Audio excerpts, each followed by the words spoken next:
What's going on, boys and girls? JDK back with more NHL SuperCard.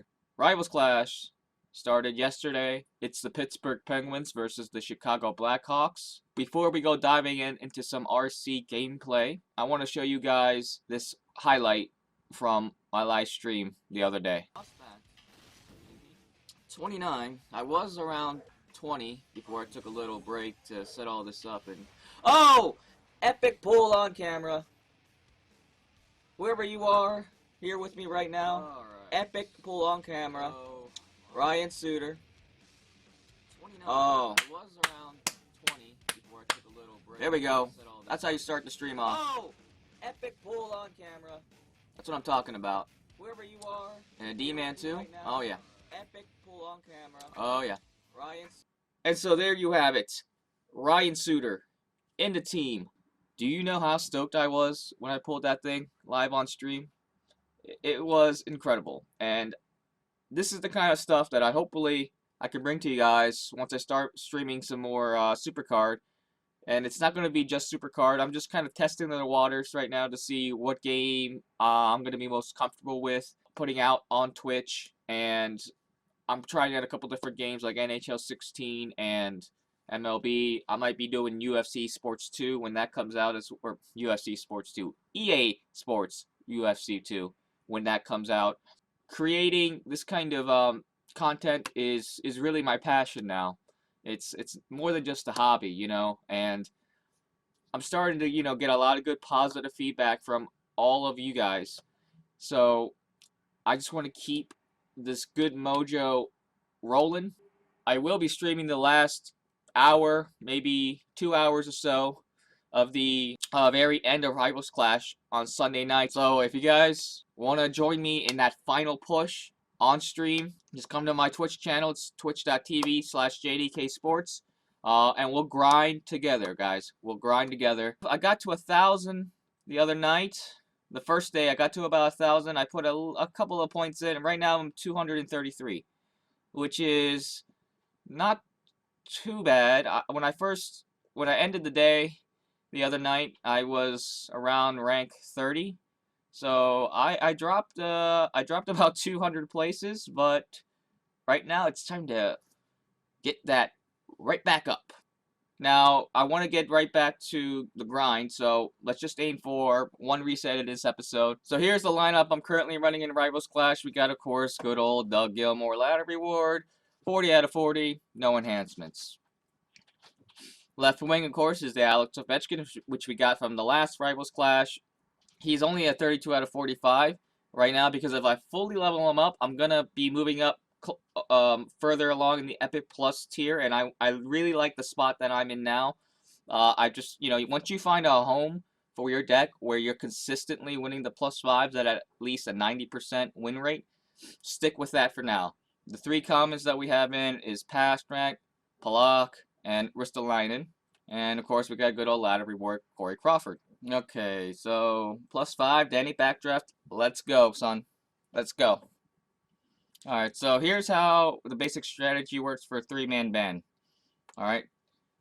Don't be too concerned with the fact that, oh, I have 3 commons in, how am I going to win? It's pretty simple. You just have 3 overpowered cards, 3 common cards. You have to experiment and test with your deck a little bit to find out exactly what works, but hopefully I'll explain it in better detail here.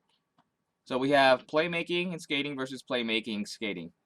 Normally I would throw out my Doug Gilmour, but his skating's a 693, and Doug Gilmour against another Epic Pro usually means I'm gonna lose. Like, it's about a 50-50 on whether Doug Gilmour wins out. What is always a guarantee is the Ovechkin. So let's go ahead and pick Ovechkin.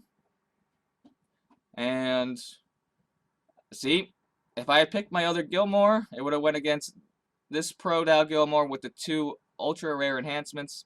Would have lost that one, and I would have lost the entire game. Next, we're up with 2 skaters.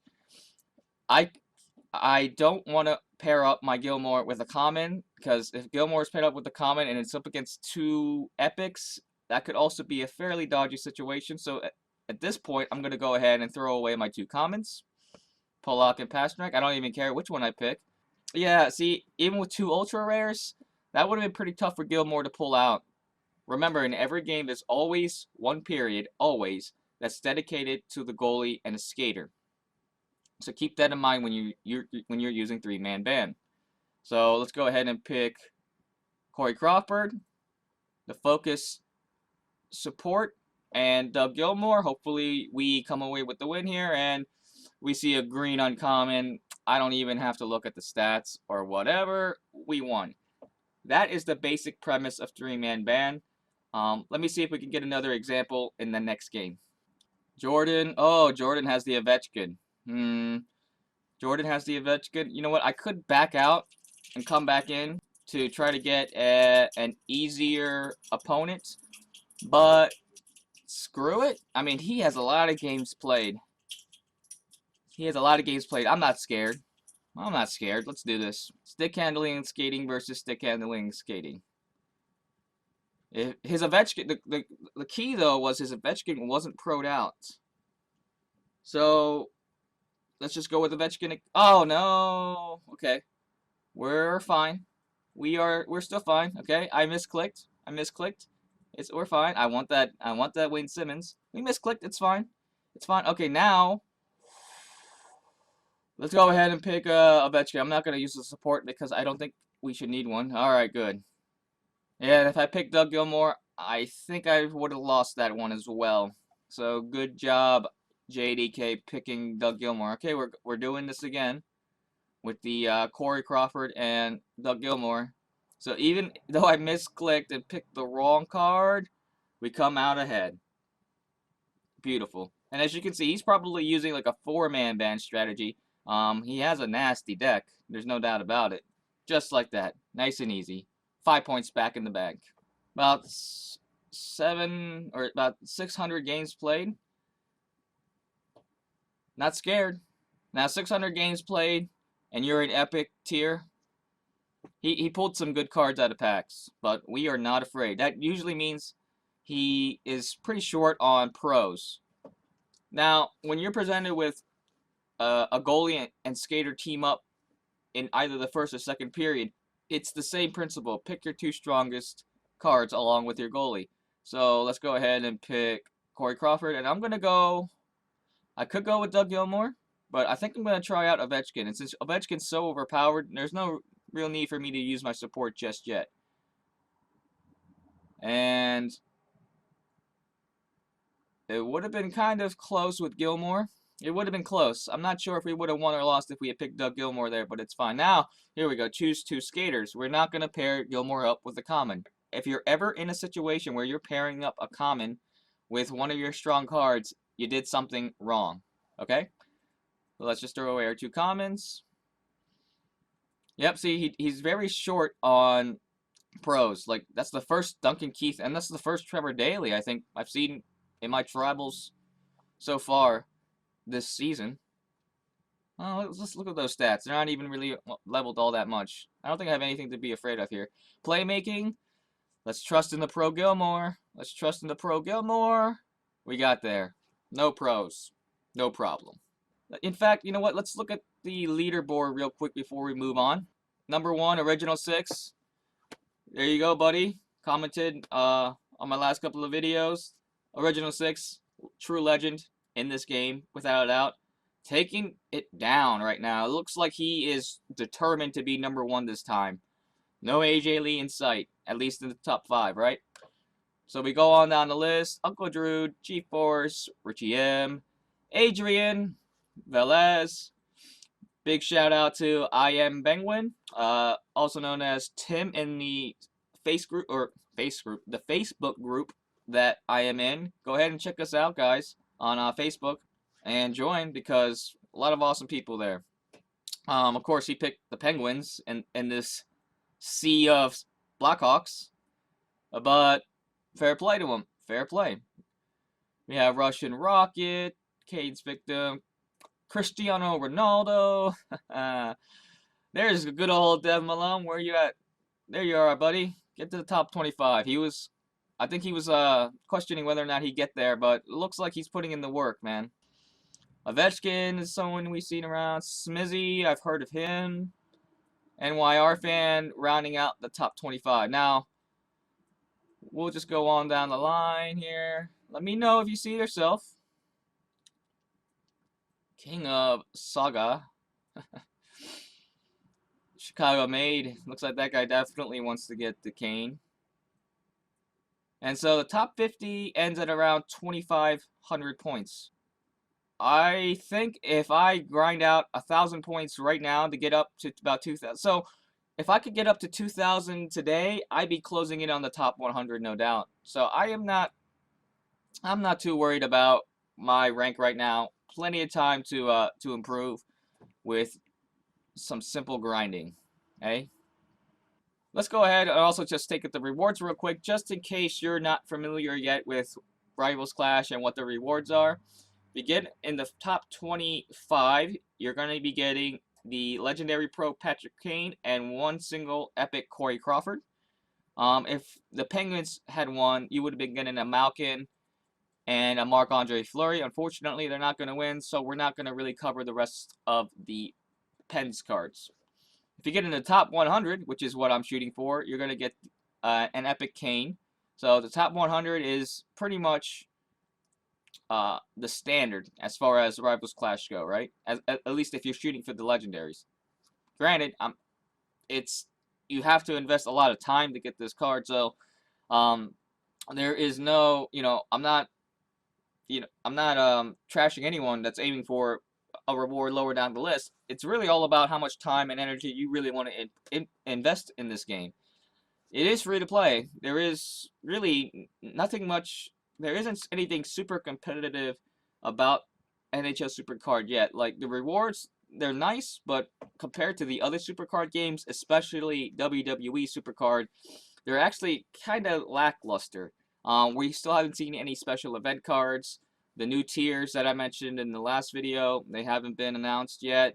So for now, it's just mindless grinding for cards that anyone can get. So you get in the top 250, you get a single legendary Kane, which is just fine. I mean, a one single legendary, that will go a long way. It certainly would. What might actually be better than one single legendary, though, is, of course, an epic pro. Top 500 will get the epic Corey Crawford and a single Andrew Shaw ultra rare. And if you're in the top 501 to 1250, you're going to get an epic pro Corey Crawford. A huge upgrade to the ultra rare Corey Crawford. You guys know me. I killed myself for the Ovechkin. I'm going to try to kill myself once again. Rise back from the dead to get this Patty Kane. And below that tier, of course, ranked 1251 to 2250, you'll get one Corey Crawford, and so on and so forth. The ultra rares and super rares. Most people that are playing are not too interested in an ultra rare pro. Maybe you are. I mean, I could definitely still use ultra rare pros, but getting an epic pro upgrades the deck much faster. And looking ahead at the scores, yeah, the Blackhawks are up by over 200,000. I think this is even worse than the Capitals Flyers one from last week. And it's no surprise. I mean, the reward is Patrick Kane now. I mean, come on, he's the hottest player in the NHL. He's probably the best player in the NHL. He's American at that. I'm not sure that actually has any bearing, his nationality, but just saying, Canada, where you at? Where you at, Canada? Alright, so playmaking, let's just go. I could go with the Gilmore, but once again, I'm just going to go ahead with Alex Ovechkin. See, if I went with the Gilmore, I would have got destroyed. 3 enhancements, 1 epic. Yeah, I would have got destroyed. I've been noticing lately, if I throw out the Gilmore, I will more than likely lose. It's about a 50-50. Every now and again, they'll throw an ultra rare, which is no problem, but I just don't feel like taking the risk. It's not necessary at all. So, rinse and repeat. Pick Corey Crawford, pick Doug Gilmore, get 5 points. Easy as that. Okay, not bad. Another ultra rare. Brian Campbell, another defenseman.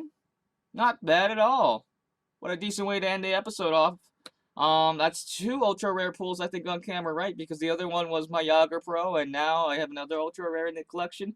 So another great thing about Rivals Clash is once you start grinding it out, you're eventually going to get a decent amount of pulls. Hopefully, you should get at least 1 pull from your tier. So even if I don't make the top 25, well, actually, I'm not gonna make the top 25. But even though I'm not making the top 25, I still have an epic in my collection during the run. So it's kind of like I got a top 25 reward anyway, you know? So no complaints about this pool, no complaints about the suitor pool, no complaints about the Rivals Clash rewards in general. That Kane is going to pair up and combo very nicely with the Ovechkin. This is going to be a good Rivals Clash, boys and girls. It's going to be a damn good one. I'm going to end the episode off here. Don't forget, Sunday night around 6 o'clock, because Rivals Clash ends at 8, I believe. So around 6 o'clock, I'm going to be on Twitch. Join me for the grind. Use the hashtag embrace the grind. I don't know. I'm just trying to start something. Who knows if it'll pick up steam. But I'll be there on Twitch. Get in my Patty Kane. Please join me. Let's have a lot of fun with this RC. And now that, you know, potentially there could be star and playoff cards, I might do speculation videos on those. A lot of good, interesting stuff coming up for NHL SuperCard. Just join, subscribe, follow me, wherever. Keep you up to date. I am totally invested in giving you guys some of the best NHL SuperCard content out there. If you're watching this, you know how good this game is. I know how good this game is. I love the NHL SuperCard community. I love all the fans who play the game. Let's just keep building on what we have right now. We have a great foundation, and we can really take this game far. You know what I'm saying? All right? So I'll see you guys Sunday night live on Twitch.